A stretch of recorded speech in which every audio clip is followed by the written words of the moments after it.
Venice, a city of wealth and walls, a glittering jewel upon the waters, a city built on trade, ambition, and the dream of prosperity. In the late 16th century, ships from every corner of the known world filled its ports, bringing spices from the east, gold from Africa, and silk from distant lands.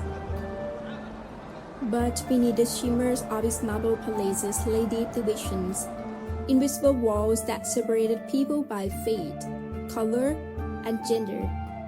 Here, in a magnificent yet divided world, William Shakespeare set the merchants of Venice. This is not only a story of a bond and a trail. It is a mirror of the Renaissance, an age of progress, but also of prejudice. Through his character, Shakespeare invites us to see how society structures, its laws, belief, and fear shapes human life. In 1516, the Republic of Venice created the first Jewish ghetto, an island district enclosed by gates that locked each night. Jews could lend money, trade small goods, and survive by serving a system that denied them equality. Their wealth could flow through the city, but they themselves could not. Shakespeare's Sherlock stands at the heart of this world. He is mocked, spat upon, and called dog. Yet he clings to the law as his only weapon of justice. Then comes the cry that still echoes through centuries. He hath disgraced me, and hindered me 500,000, laughed at my losses, mocked at my gains, scorned my nation, thwarted my bargains, cooled my friends, hated mine enemies, and what's his reason? I am a Jew! Hath not a Jew eyes? Hath not a Jew hands? Organs, dimensions, senses, affections, passions, fed with the same food, hurt with the same weapons, subject to the same diseases, healed by the same means, warmed and cooled by the same winter and summer as a Christian is. If you prick us, do we not bleed? If you tickle us, do we not laugh? If you poison us, do we not die? And if you wrong us, shall we not revenge? These words cut through times. They expose not only Shylock's pain, but the hypocrisies of a society that called itself Christians while feeding on hatred.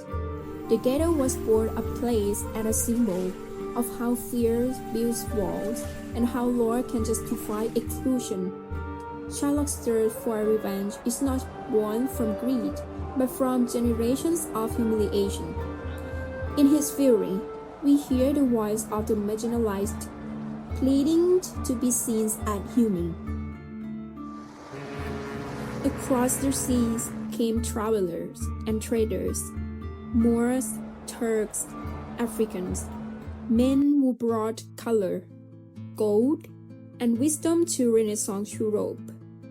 Yet, even in this age of exploration, skin defined status. When the Prince of Morocco stepped into Portier Hall, he knew he must defend himself before he is even judged. Miswrite me not from my complexion, the shadow waves of the burning sun, to who I am neighbors and near breath. Bring me the fairest creature, not were born. When Phoebus fights scared toss the icicle, fight, and let us make incision for your love, to prove whose blood is reddest, his or mine. He stands proud, a man of nobility and valor. But the shadow of difference already marks him. The audience of Shakespeare's time, living amid new encounters with the exotic, saw in him both fascinations and fear. Venice thrived on global contact, on trade with Africa and the Ottoman world, but equality stopped at the city gates.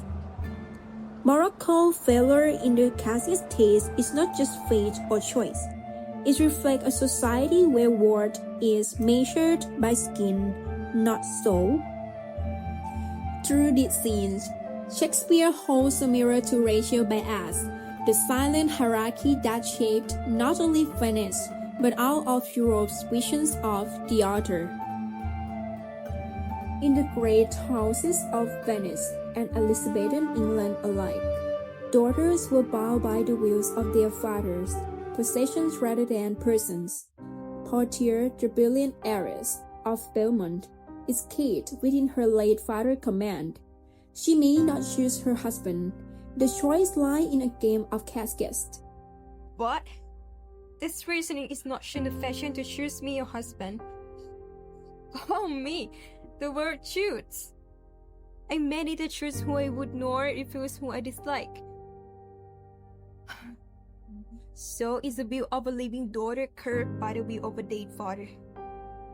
Is it so hard, Nerissa, that I cannot choose one nor refuse none? Through these words, we hear the sighs of countless women silent by law and custom. But Portia is more than her beauty.